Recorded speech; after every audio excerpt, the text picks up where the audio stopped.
I'm so excited. I'm definitely not wearing my Anubit shirt right now. I'm giving Reebok free branding. Shame on me.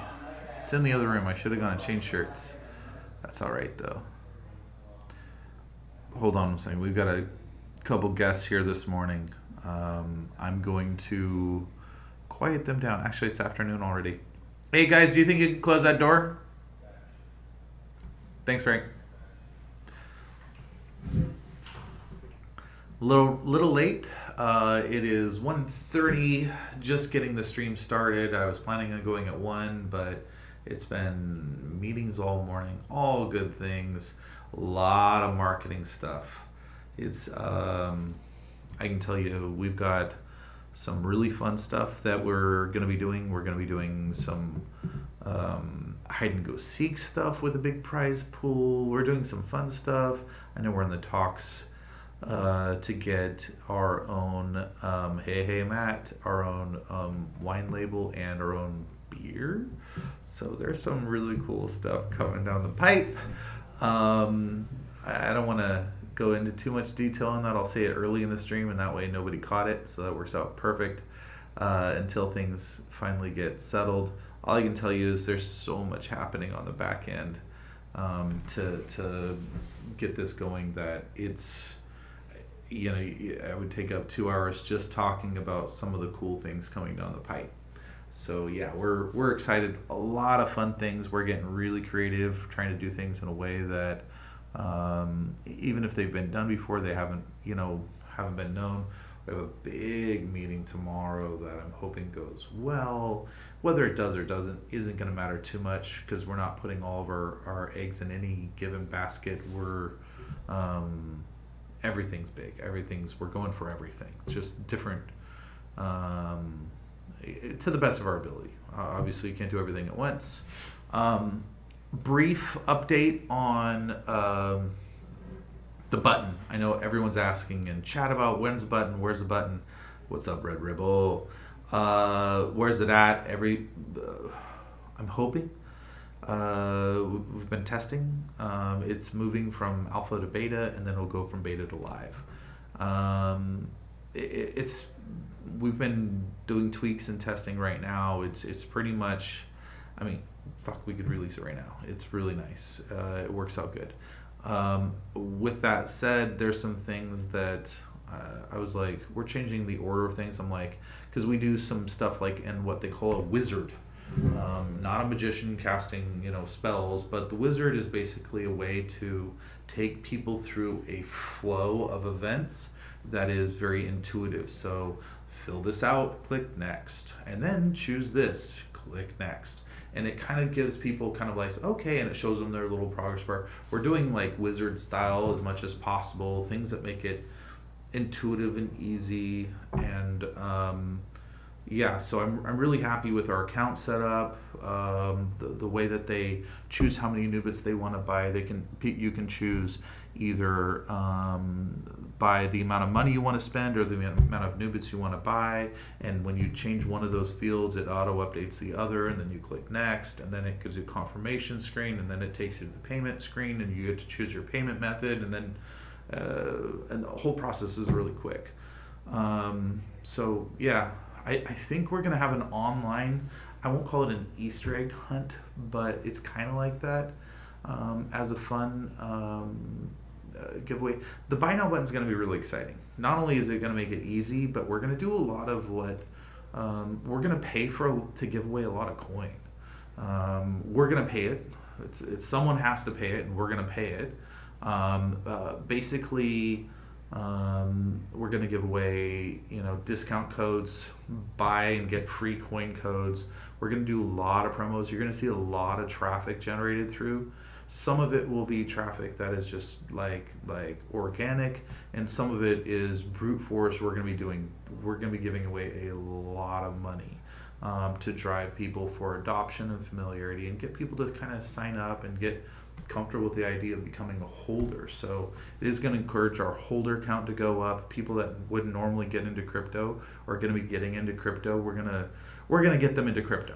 and everything we're doing is to talk about ways to make it little to no risk for them, to make the process easier. Everything's one click, everything's super intuitive.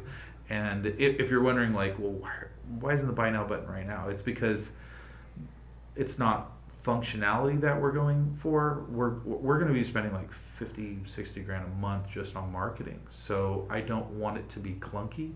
It has to be, if we're going to spend that much on marketing, it's got to be polished. It's got to be freaking, like, it's got to feel good, because I don't want to flub anything. So that's just how much we're spending in like marketing dollars to start. It's a healthy budget. So I know it's not Pepsi or Coke, but yeah, for us it's a good budget. So anyway, I do want to I want to do some crypto education stuff with you guys. I want to talk about things that they're going to cut some of this out later. I know that Angelina's been cutting and putting bumpers on some of these crypto education, so we have this whole section built up. What's up, Fred? So some of this is going to be stuff that you probably already know. I do want to play a clip that I found. I sent it to Theo. I saw this clip, and it's this guy. He's like, Robert. Let me go to this. Hold on. Let me go here. One moment. Robert Kiyosaki. I think that's his name. And it he says, money is dead. I found it, I don't know if you guys will be able to hear this okay. We'll check. I found it pretty fascinating because I was like, his perspective on money, and he wrote a book called, I think it's like Rich Dad, Poor Dad or something like that, on ways to leverage wealth. And I know that I've listened to a lot of people over the years. You've got the Dave Ramsey's, you got all these people that have all these different strategies. And I don't think there's only one strategy that works to become wealthy or to acquire wealth. But I like anything that kind of flips it on its head a little bit and makes you reconsider or rethink. And if you disagree, then you kind of shore up your beliefs. You're like, I disagree for these reasons. And I think doubting and questioning is a healthy part of either reaffirming your belief system and how your philosophy that you live by, or reconsidering and going, hey, I hadn't thought about it in that way. Maybe I should think about it in those terms. So I'm not going to tell you which terms what you should do, how you should spend your money. None of that, no investment advice. But I do like information and deciding for myself. So here's a little information flown at you, and you can take away what you can. And if you guys could, I don't think I played a video clip through here and done any reaction to any videos before, but if you can, do me a favor and let me know that the audio comes through and not too loud or not too soft for you guys. So if it's just right and sounds okay, give me maybe an exclamation mark.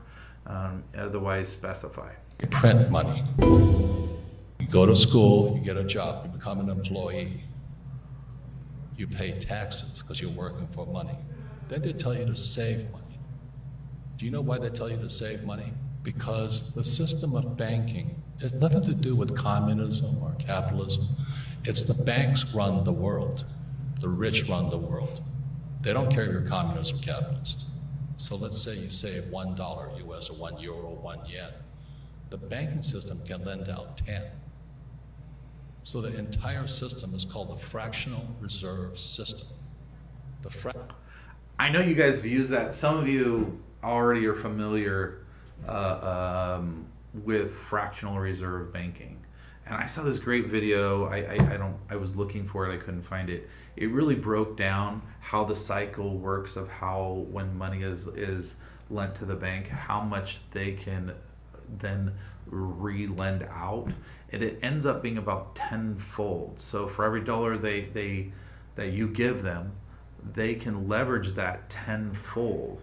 And it's kind of like money out of thin air. And it's really grotesque as it starts to ripple through the economy, which creates a lot of inflation. So let's go ahead. Fractional reserve system is also printing money. And then they tell you to save money. So they want you to save money so they can lend out your money 10 times. So your dollar became worthless 10 times over. And then they used to pay you 10% interest on your money. Now it's at best 1%. And they're still lending it out 10 times. So that to me is like, I was like, man, anyone's talking about holding cash in fiat, I'm like, we know whether it's at a fast rate of inflation or a mild rate of inflation, no matter what, they're not talking about no inflation or deflation where your money gains value. The only thing we've ever been discussing for our whole lifetime is the rate at which it's losing value.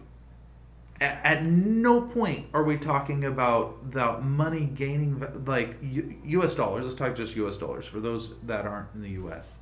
I'm not talking about the euro, or the pound, but it's exactly the same, right? We're never discussing, oh yeah, I'm sure I'm buying a lot more with my money than I used to. It's getting so much better. It's always about managing the rate of inflation.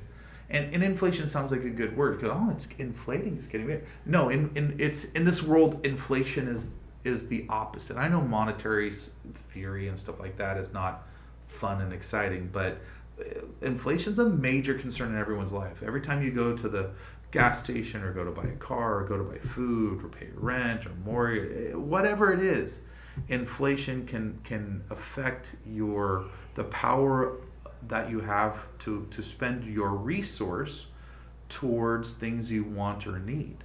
And money is just a resource, right? When you break it down, it's as a currency, it's just a medium of exchange. It holds value, or is supposed to, in exchange for goods and services.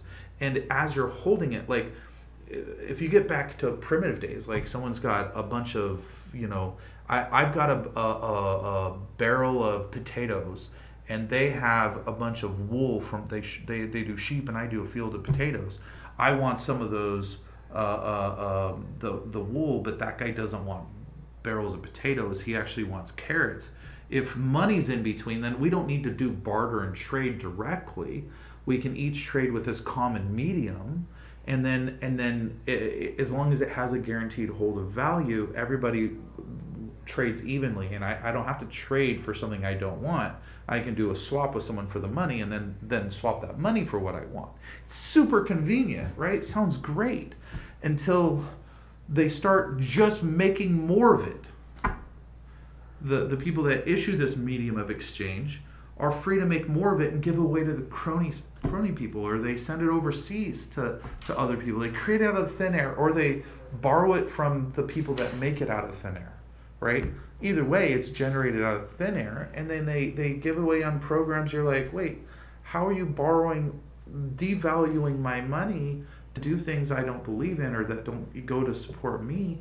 And you're affecting my pocketbook. So that's what he's talking about, is the fractional reserve system. About all money is born into as debt, basically. And so by loaning out money, they use this tricky method of financials to create money out of thin air, basically. that's why you don't save money, is because your money is becoming worth less and less and less and less and less. The banks are getting richer and richer and richer. Then they tax you on that interest they pay you. That 1% interest, if they pay you that much. Japan is 0. That's what I question. So how come that happens? So when they lend out money, that's how money is created. Money is debt.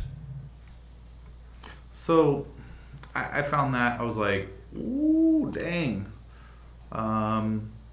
It's kind of, I found that pretty interesting.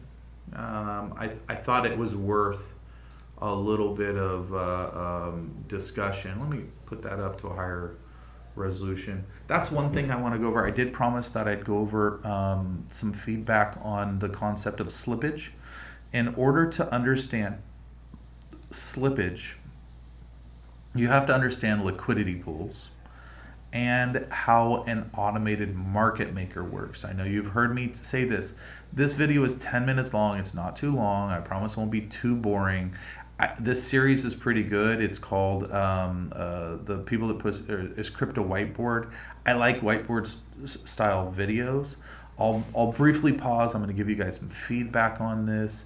You can watch this stuff directly if you don't want my input, or you can watch it through here. Either way, this is stuff that if you want to learn about crypto, one of the most interesting things that crypto does, the reason why it's traded 24/7, is they did away with the idea that you had to have a manual market maker in between, like you do in stocks, where you got the trader doing all you basically, it uses technology to accomplish what back in the day you used to have people that had to do.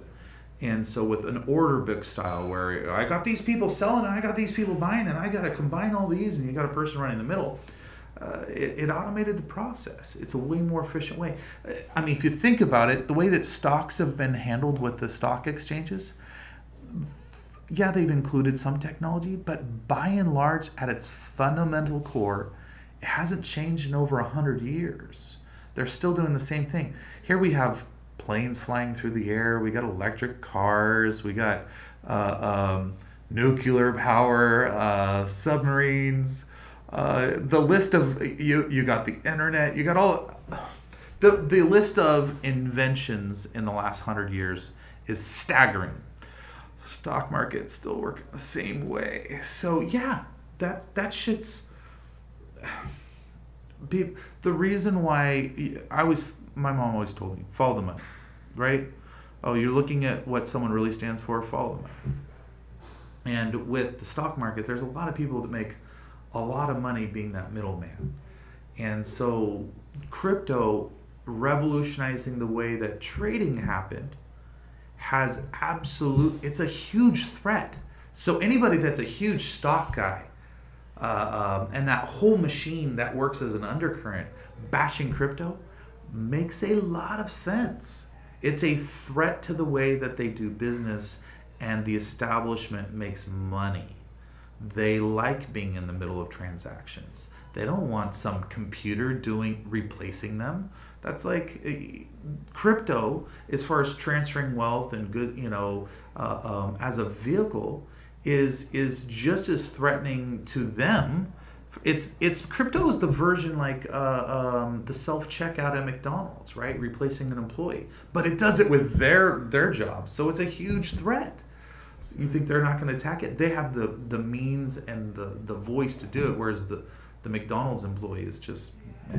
So we're going to watch this 10 minutes. I'll try not to pause it too much, but I do want to give some feedback. Well, an automated market maker allows traders to buy and sell certain coins using an algorithm that dictates how expensive something should be based on how much of it there is. As someone buys one asset, it gets more and more expensive because there's less of it. And as they give it another asset, it gets cheaper and cheaper because there's more of it. Basically, it's supply and demand, but it's using an algorithm instead of the traditional method, which uses a person. Welcome to Whiteboard Crypto, where we explain cryptocurrency topics using analogies, stories, and examples.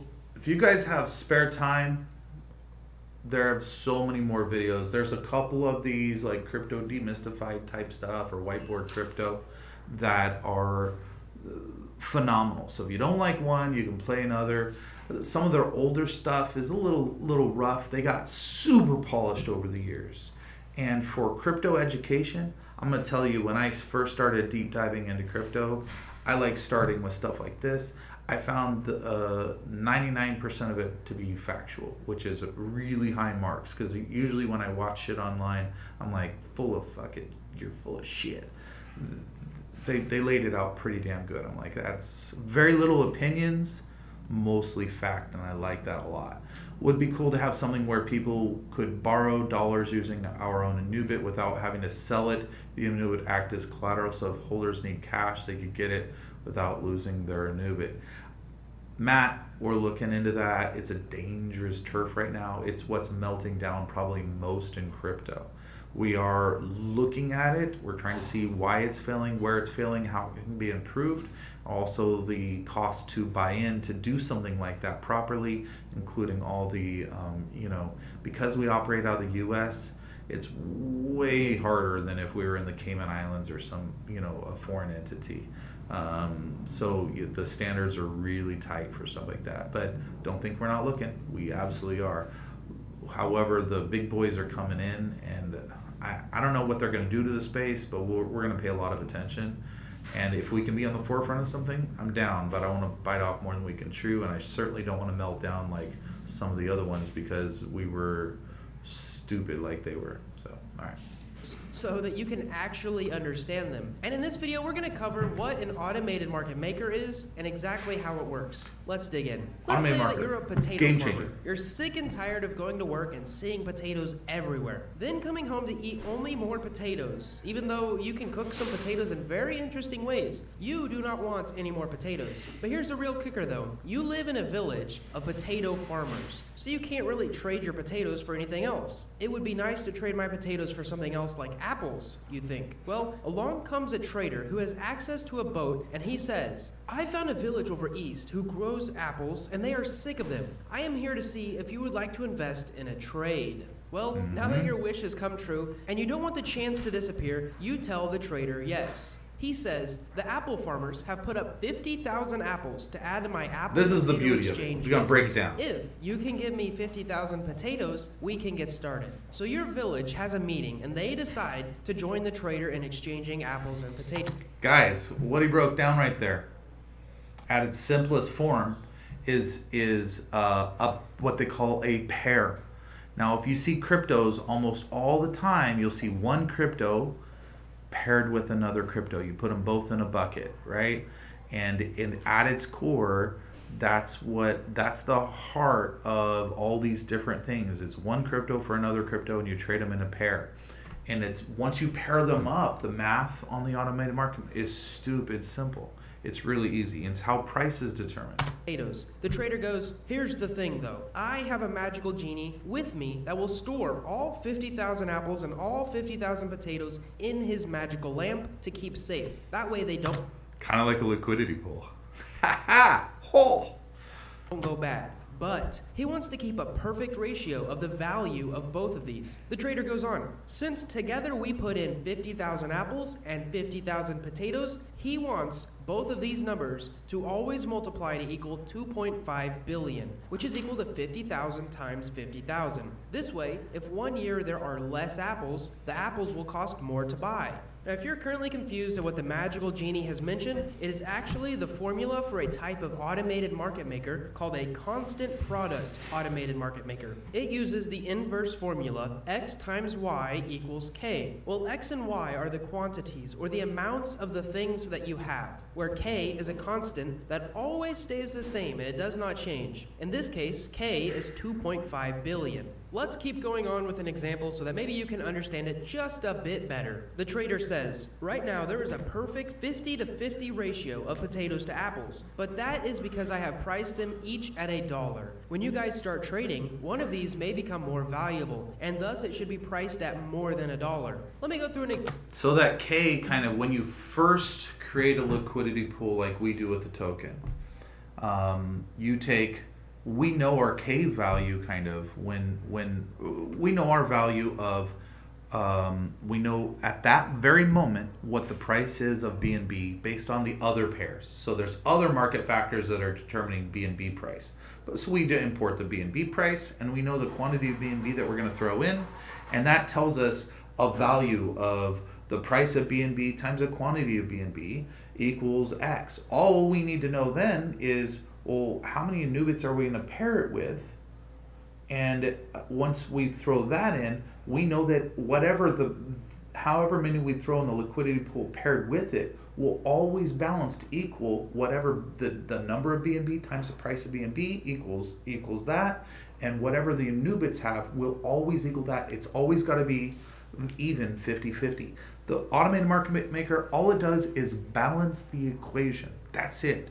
Both sides, the Anubits versus the BNB or whatever they're paired with, will always be equal. Example with you guys so you know how it works. All right, so right now there are 50,000 apples and 50,000 potatoes, and the number of both of those must equal 2.5 billion when multiplied. So let's say a potato farmer comes along with 7,000 potatoes to trade because they really want some apples. So he gives them to the genie, and he waits while the genie figures out how many apples to give him. So now we have 57,000 potatoes in the genie's lamp, but we need to know how many apples to give the potato farmer. So let's start with some math. So we take 2.5 billion and we divide it by 57,000. You might be wondering why. If you guys hate math, you'll see in a you're second. like, oh the my answer we God, get no to math. this math question is 43,859. So this is the number of apples that should be left over in the magical genie's lamp. However, right now there's 50,000. So we just need to find out the difference and give the difference to the potato farmer. The difference is 6,140. So we give the potato farmer 6,140 apples. Now you might be wondering, how come we gave 7,000 potatoes, but we got around 6,000 apples? Well, as more and more apples were bought up, they became more expensive. This is why the farmer didn't get exactly 7,000 apples back. So now there are 57,000 potatoes and 43,859 apples in the genie's lamp. Let's make sure that we didn't upset the genie. 57,000 times 43,859 does equal 2.5 billion. So the magical genie is still happy.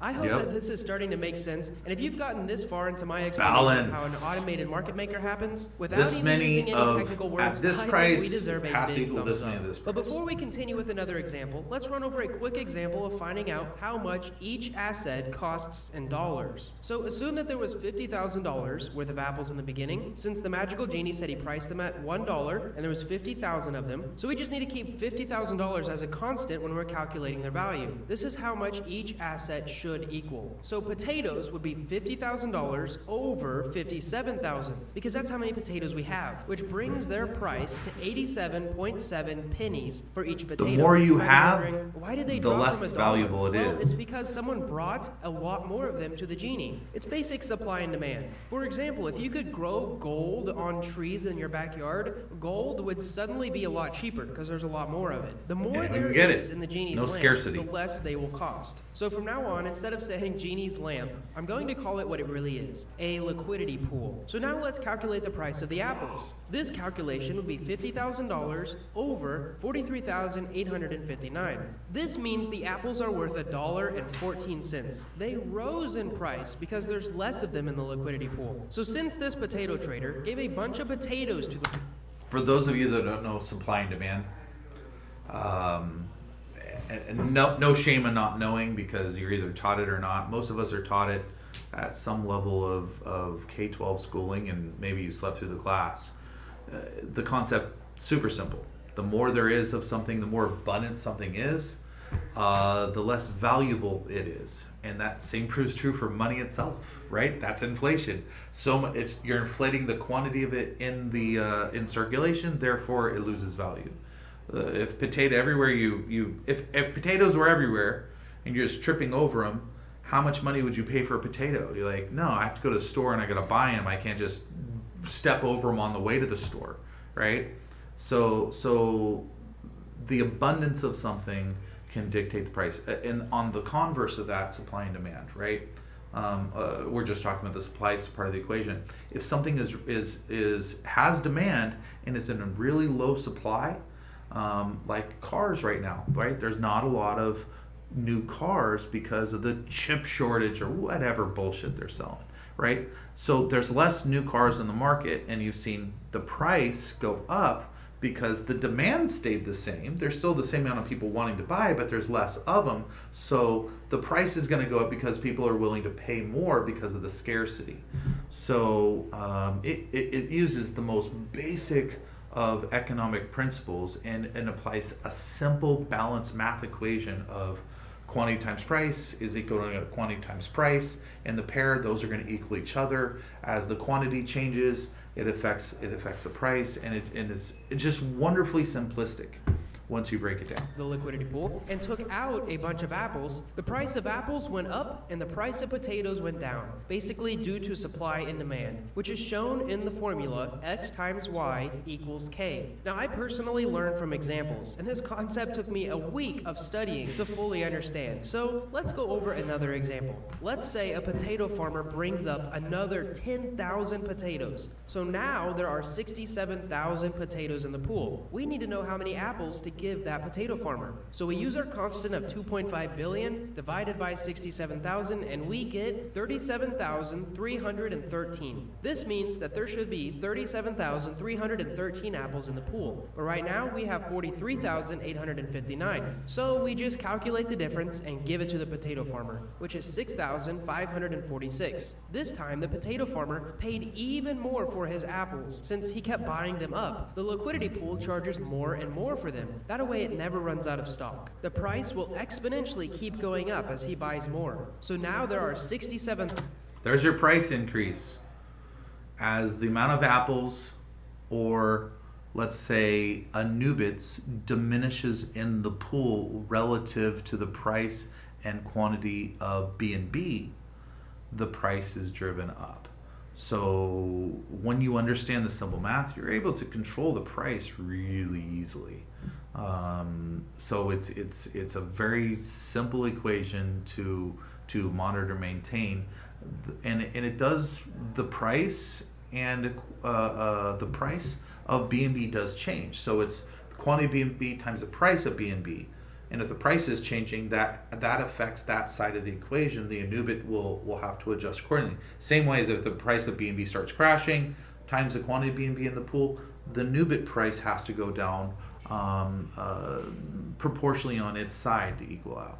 1,000 potatoes and 37,313 apples in our liquidity pool. Both of these numbers multiply to 2.5 billion. So the genie, which is actually the algorithm, is happy. Now, let's calculate the price. $50,000 divided by 67,000 potatoes means the potatoes are worth 74.6 pennies. They dropped even lower. Next, $50,000 divided by 37,313 apples means the apples are now worth $1.34. They rose in price. So again, we saw that there were more potatoes than before, so the price dropped, and there were less apples than before, so the price rose. Now hopefully you are understanding how an automated market maker works. As someone buys more and more of something, the price goes up. The apples are costing more because there's less of them. And when it comes to pricing, the algorithm always wants the value of what it is holding to be 50-50. So if you multiplied the price of each asset by how many assets were total in the liquidity pool, the total would still be $50,000 worth of apples and $50,000 worth of potatoes. Let's do one more example, really quick, just to drive it home. This time, an apple farmer comes along with 2,000 apples. So he adds them to the liquidity pool, and now there are 39,313 apples. But we need to figure out how many potatoes to give him.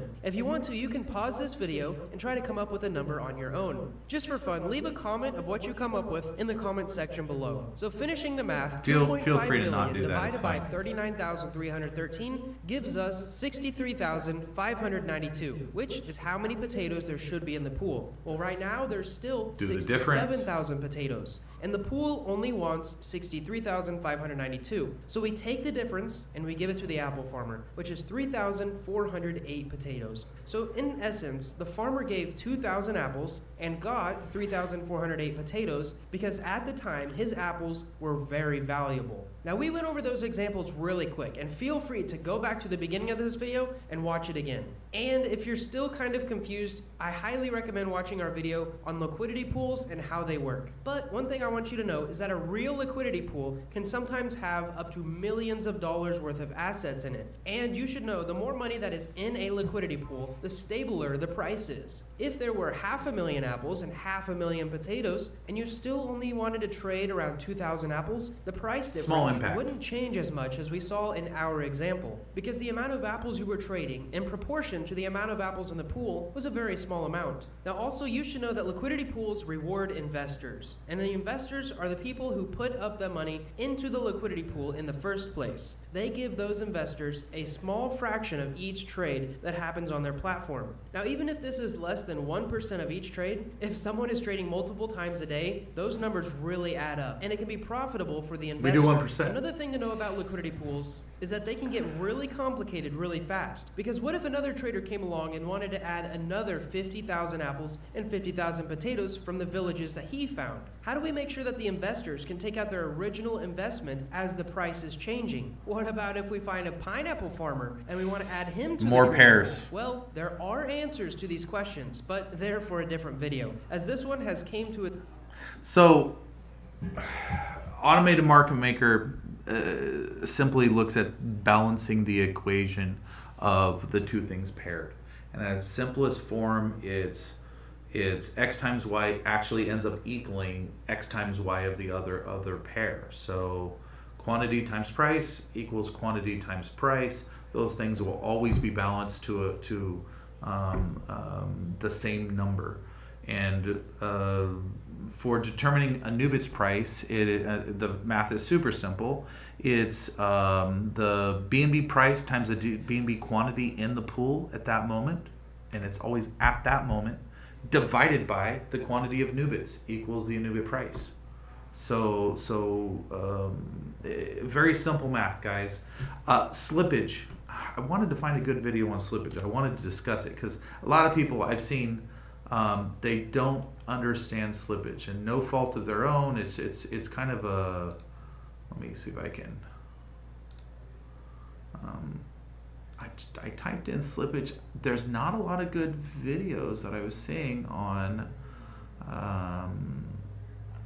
Let's just type in what is slippage.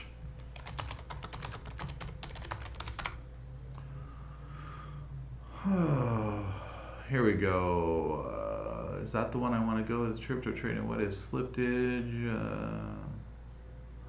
That's on Pancake. Should we go with the first one? Is that the most popular? 43,000 views. It looks like it's getting the most views. Let's give it another. What do you think? Hold on, let me skip an ad. If you're buying cryptocurrency on PancakeSwap or in fact some of the other exchanges, then you might have had to set what's known as a slippage amount. But what is slippage? How's it sound? Well, slippage is when the price between the market and the trade executed price is different. And that's the most simplest explanation. And I know it's kind of hard to understand. I'm going to break it down. So if I'm buying 100 Anubits, right? I'm just going to use our own currency as an example, but it could be anything. It could be apples, like they're apples and potatoes. If I'm buying 100 Anubits, if I was buying one Anubit, right? That's pretty easy to do the price at, right? I'm buying one. The price is this, what's listed. There's little to no slippage. But imagine you're not buying that. Instead of buying 100, imagine you're buying one Anubit 100 times.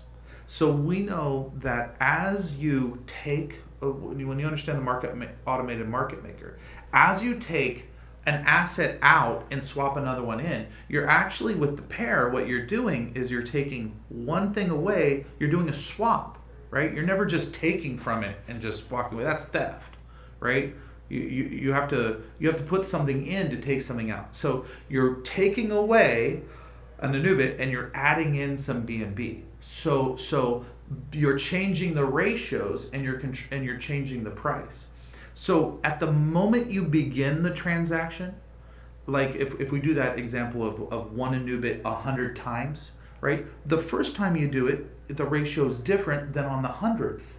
So the slippage accounts for the kind of the gradual difference, because as you buy, you effectively drive up the price of Anubits by taking them out of the liquidity pool. You change the ratios, right? So what slippage does is it uses a very simple method to say, okay, you're the smallest, the beginning of the transaction, you're starting at this price, but the price goes up as you buy. And by the time it fulfills the quantity of that you want, the slippage was X amount of percent. The bigger the liquidity pool, the less slippage there is, because if you've got a giant lake and you throw a little grain of salt in it, it doesn't make a huge impact. But again, if you have a small little pond and you dump a boulder in it, the water is sloshing everywhere. So obviously you're going to drive the price up much more depending on the size of the liquidity pool. So our liquidity pool is not huge yet. It's growing. It's actually growing really good right now, which is we're really happy with the upgrade. Even the cells coming through, I'm like, all the cells are adding, they're adding all to the liquidity pool with permanently. So it's a great thing. And you're going to see that growing. Buys are going in, sells are going in, everything's adding liquidity pool. That's going to be growing quickly. So here's the thing, though. With slippage, if you were to swap the other way, where you're actually adding in, you're driving the price down. So you got kind of slippage can work both directions, right? So you might get $5 or $6 when you start selling. Well, by the time you're done selling, you've driven the price down. So on that 100th Anubit, the question is, what was the price then? Because you've been pushing the price down. So that's a universal way to look at slippage. So it doesn't do it in whole increments either. It does it very gradual, because there's 0.001 Anubit, or it can do it. It does it on this very gradual effect. It's not like you have to sell whole increments of any cryptocurrency. We're going out 18 decimal places. So it does the simple calculation saying, okay, with every little micro increment, it pushes how is it going to affect the price, and that's your slippage. That's why a lot of people they'll sell in chunks. So you'll see multiple sales happen, and each one has like, oh, that affected the price by 2%. Each chunk that they sold, it was driving the price down by 2% or 1%, because it's just bite-sized chunks versus doing it all in one. You can put PancakeSwap in expert mode though, and it just pretty much ignores slippage. It doesn't give a rat's ass about what slippage it'll do. If your buy would double the price, so be it. It doesn't care. It'll double the price. If your sell will put the price in half, it does not care. So there is an expert mode. If you click on the settings on Pancake, you can do expert mode.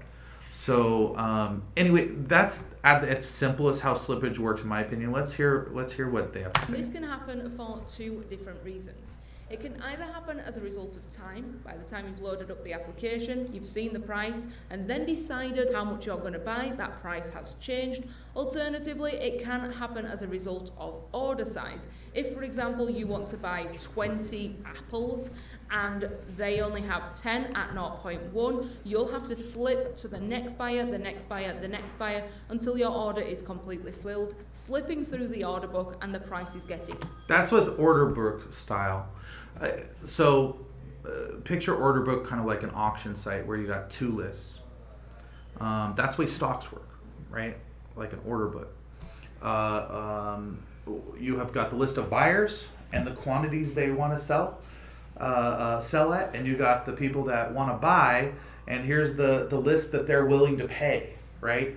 And so let's say I want to pay $5 for something on an order book, and there's a guy and I want 100 of them at $5, and there's one guy, he's willing to sell 50 of them at $5, but the next guy is selling once he's gone, the next guy's $5.05, he's willing to sell 25, and there's a guy at $5.10, and he's willing to sell another 25. So my price, in order to fill my order of 100, I want 100 at $5. I can get some of them at $5, but the other fulfillment has to be from those other guys, and they're actually at higher prices. So the difference in slippage, of course, is I bought these at $5, and then I got these at $5.05, and these at $5.10. I had to pay some percent more than what I wanted to pay, and I did to determine what the acceptable over fees I'm willing to pay in order to fulfill the quantity that I want.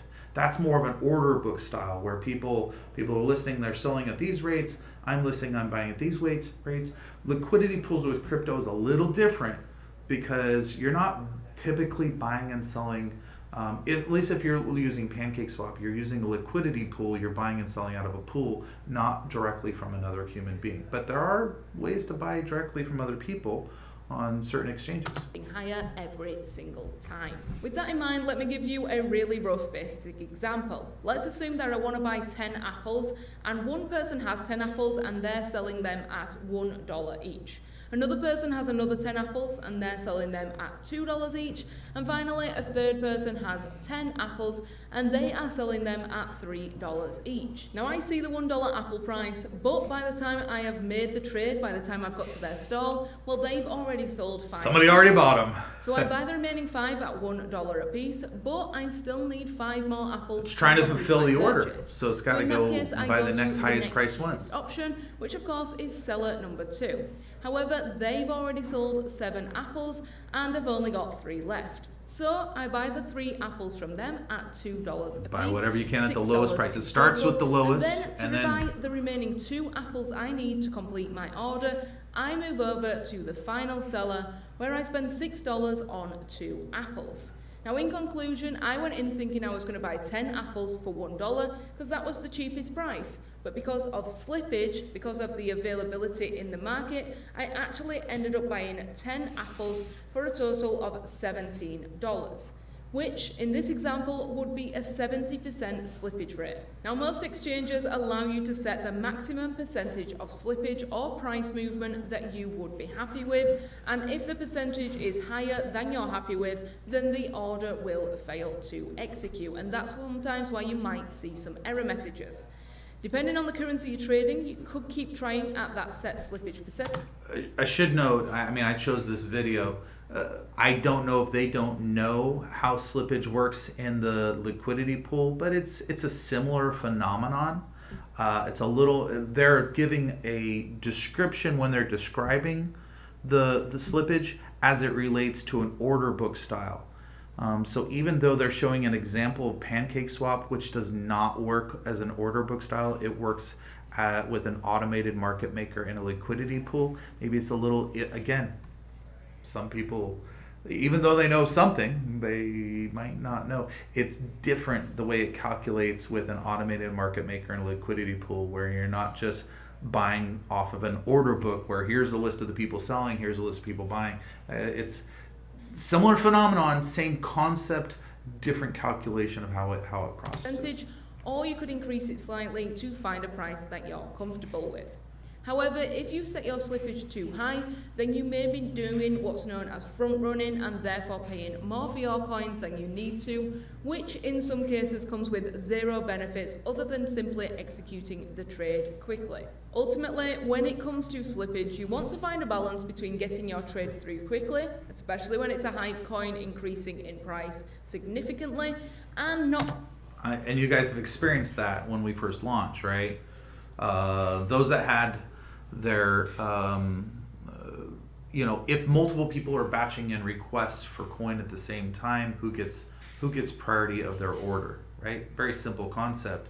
Like, and those that had it on expert mode, doing the most they can, and allowing it to just processing to do reasonable chunks and just repeating it, probably got in the highest rates.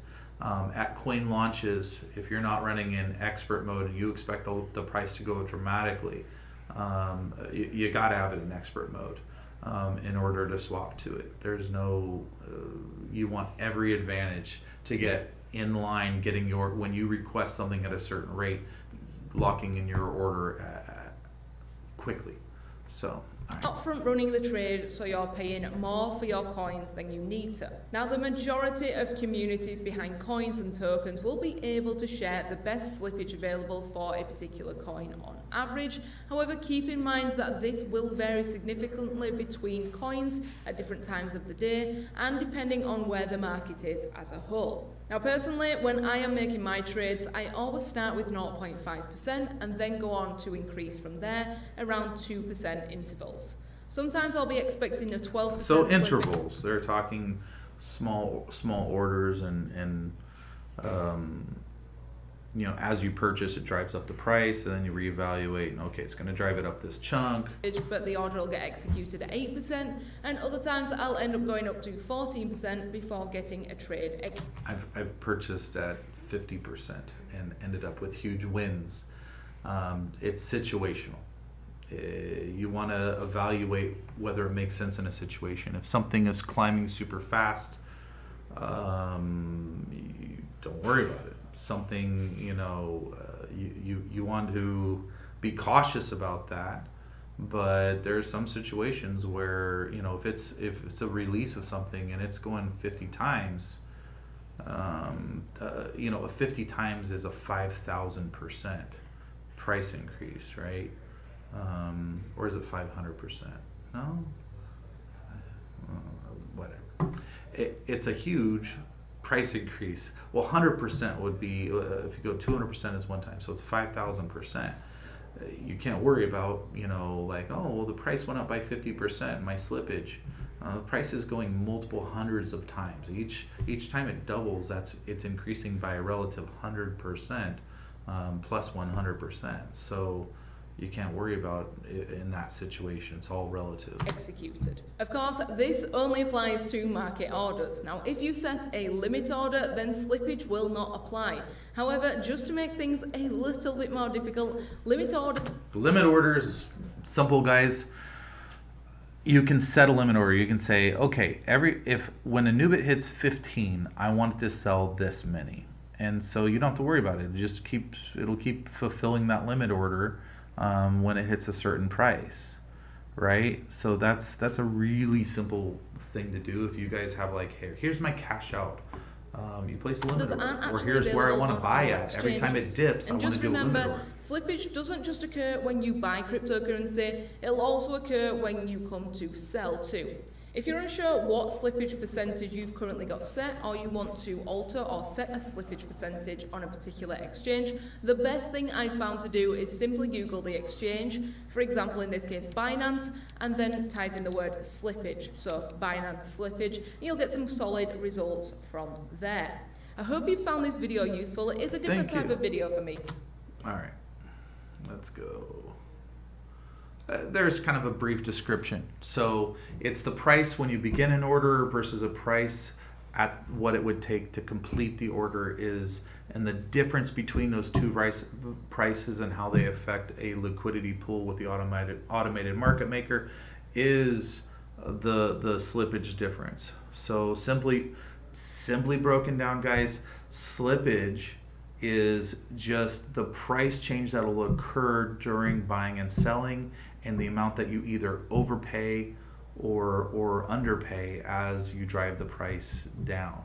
So relatively. So if you're driving it up or driving it down with your buy or sell relatively. It's something that took me forever to get a straight answer on.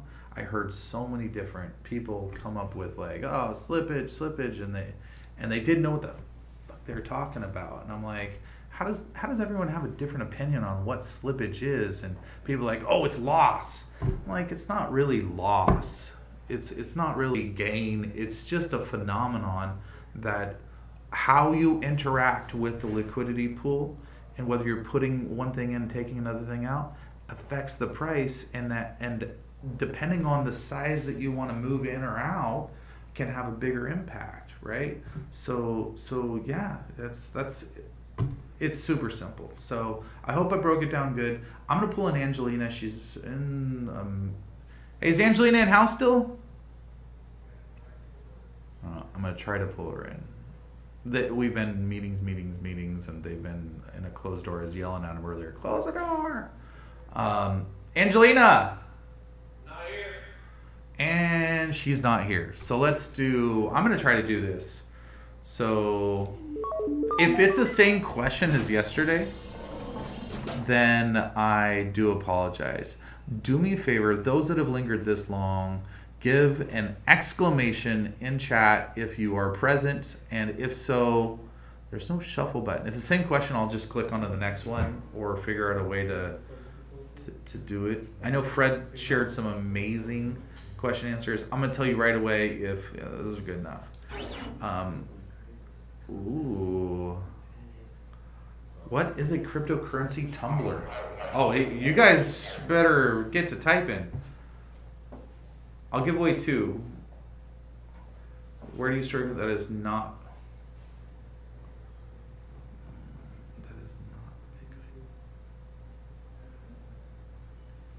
Bitcoin. That's a question to a question. I think that's not the right answer. So in case anyone's not, what is a cryptocurrency tumbler? A service that mixes? You copied and pasted. I'll give away the second place too. Current transaction with other transaction limited possibility someone. Fred nailed the perfect freaking answer. I think, Fred, did you Google that? Did you Google it really quick and copy and paste? Or did you type it? Yeah. Gibbon and Fred. Gibbon, I got to give you 1. Fred, I got to give you 2. It's literally the perfect answer. Both are correct. Che Google. Both are correct answers, and it is. I'll take 0. Hey, you're a cool guy, Fred. He can have all coins. Yeah, it is designed to now. There are congratulations. There are actually legitimate reasons for tumblers. Let's say that I don't want people to see where I'm moving my cash or my crypto because for privacy reasons, or I don't want to get kidnapped or whatever it is, right?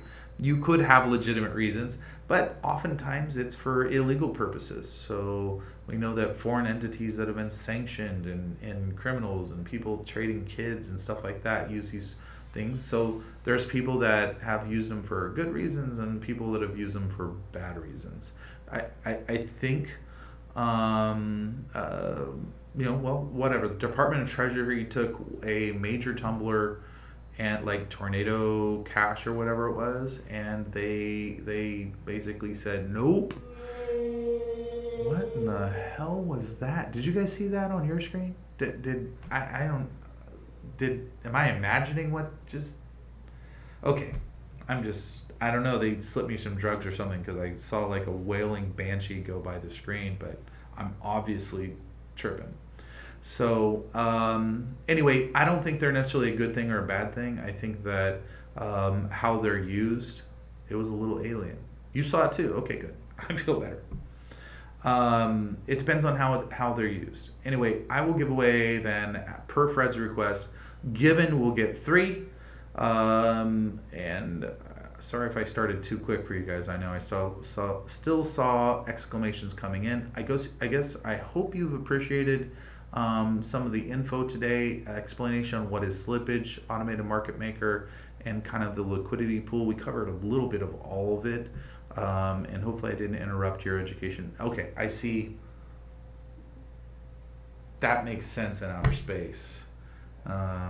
Yeah, Fred is like a rock, man. Anyway, guys, I am going to tap out for today. I've got gonna get a little work done because it's been meeting, and then the stream. I feel like I haven't done anything. I got to get some stuff done. I have just pile of stuff on my plate basically that I got to get through. Otherwise, everyone's gonna ask me, "Where is it? Are you done yet?"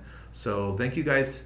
It looks like it was a solid hour we were together, and enjoy the rest of your day. And if you have any questions.